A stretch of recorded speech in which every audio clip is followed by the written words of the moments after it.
হ্যাঁ রিয়াদ, আমরা তাহলে যে ব্রঙ্কিয়াল কার্সিনোমা, এটা তো diagnosed case of bronchial carcinoma. তো ব্রঙ্কিয়াল কার্সিনোমা এবং এটা কিন্তু স্মল সেল কার্সিনোমা না, কি স্কোয়ামাস সেল কার্সিনোমা।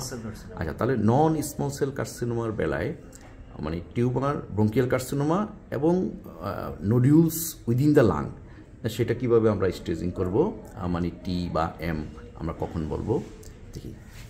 মানে যে লোবে ম্যালিগনেন্সিটা আছে, যদি নোডিউলগুলি সেই লোবেই মানে স্যাটেলাইট নোডিউলগুলি সীমাবদ্ধ থাকে, লিমিটেড থাকে, সেটা হবে তোমার T3। এখানে দেখো আমরা কিন্তু তার আগে বলি নেই যে দিস ইজ প্রাইমারি লিশন। আমরা কিন্তু ব্রঙ্কোস্কোপিতে এখানে মাস লিশন পেয়েছি, তাই না? আমরা কি একটু ব্রঙ্কোস্কোপিটা দেখবো? একটু দেখি আমরা তাহলে ব্রঙ্কোস্কোপিটা দেখে নিই। ব্রঙ্কোস্কোপিতে আমরা দেখতে পাচ্ছি যে এখানে অ্যান্ড্রোবঙ্কিয়াল গ্রোথ আছে। তো যেহেতু অ্যান্ড্রোবঙ্কিয়াল গ্রোথ, আমরা কিন্তু ধরেই নিতে পারি যে দিস ইজ প্রাইমারি, কারণ ব্রঙ্কাসের ভিতরে মেটাস্টেসিস হবে এটা খুব রেয়ার এবং ভেরি আনলাইকলি। সো আমরা মানে আদার প্রসিডিউরে না গিয়ে যে কোনটা প্রাইমারি, আমরা একটা ইকুয়েশন এখানে অ্যাপ্লাই করতে পারি যে অ্যান্ড্রোবঙ্কিয়াল ব্রঙ্কিয়াল লিশন মানে endobronchial mass lesion definitely primary unless proved otherwise. এখন এই অবস্ট্রাকশনটা, এই mass within the bronchus right সাইডে যদি প্রাইমারি লিশন হয়, যেটার চেস্ট এক্সরে ফাইন্ডিংটা হলো এটা দিস ওয়ান। এখানে এটাকে আমরা ডেফিনেটলি প্রাইমারি ধরে নিচ্ছি। তো এটা যদি প্রাইমারি হয়, definitely these are the secondaries.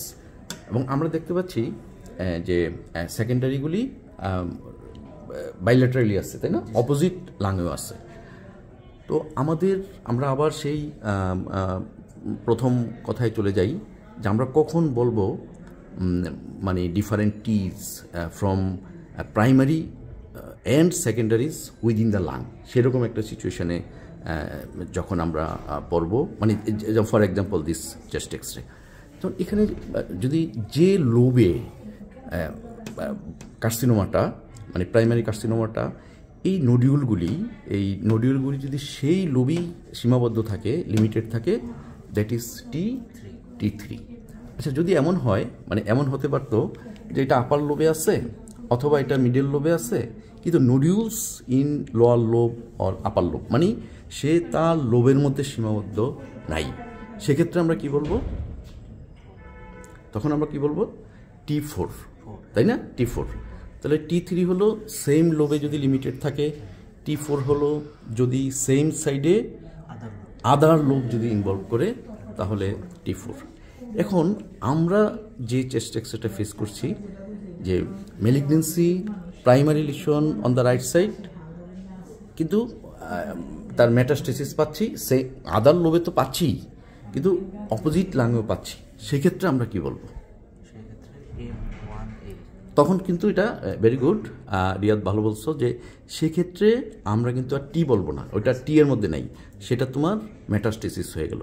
তাহলে ইন্ট্রাথোরাসিক এনি মেটাস্টেসিস ইজ মানে M1A, যেমন সেটা হতে পারতো প্লুরাল ইফিউশন, সেটা হতে পারতো পেরিকার্ডিয়াল ইফিউশন, সেটা হতে পারে অপোজিট লাঙে না গেলে কিন্তু আমরা ইন্ট্রাথোরাসিক মেটাস্টেসিস বলবো না।